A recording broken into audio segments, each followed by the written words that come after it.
শুভ সকাল। নমস্কার বন্ধুরা, আমি উপাসনা। সকালের এই চেনা আলোটা যখন নতুন একটা শহরের জানলায় এসে পড়ে, তখন মনে হয় জীবনটা কত দ্রুত বদলে যায়।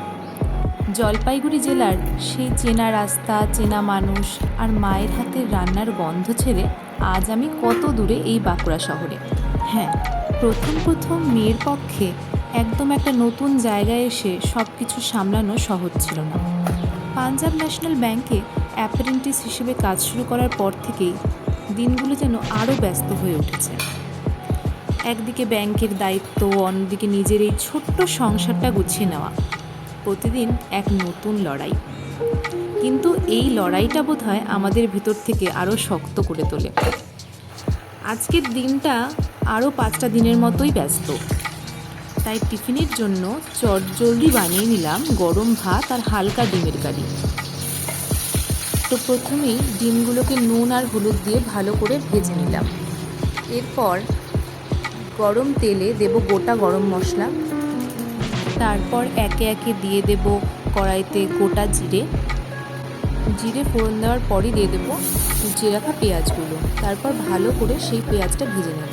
এরপর আমার কাছে আদা রসুনের পেস্ট ছিল, আমি সেটা দিয়ে দিলাম। তারপর আমরা রান্নায় যেসব যাবতীয় মশলা দিই, যেমন জিরে গুঁড়ো, ধনে গুঁড়ো, লঙ্কা গুঁড়ো, হলুদ গুঁড়ো, সব দিয়ে ভালো করে মশলাটাকে কষিয়ে নেব।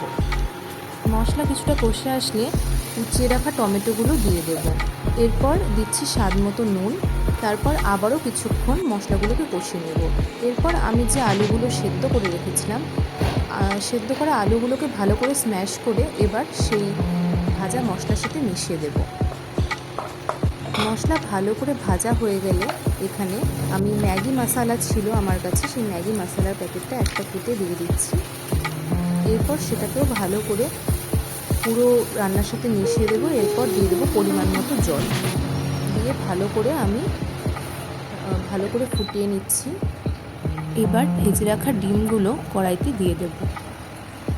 তো আমার রান্না তো অলমোস্ট কমপ্লিট হয়ে গেল। এবার আমি আমার টিফিন বক্সটাকে গুছিয়ে নিচ্ছি। নিজের শহর ছাড়লেও নিজের স্বপ্নগুলোকে তো আর ছেড়ে দেওয়া যায় না। এই ছোট্ট টিফিন বক্সটাই যেন আমার প্রতিদিনের এগিয়ে যাওয়ার জ্বালানি। তাই এভাবেই আমি আমার টিফিন বক্সটাকে এভাবেই গোছাই রোজ।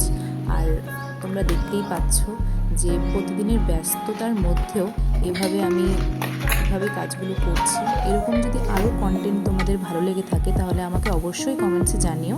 আমি এরকম আরও কিছু ভিডিও দেওয়ার চেষ্টা করব। বাই, আজকের জন্য এটুকুই। Thanks for watching.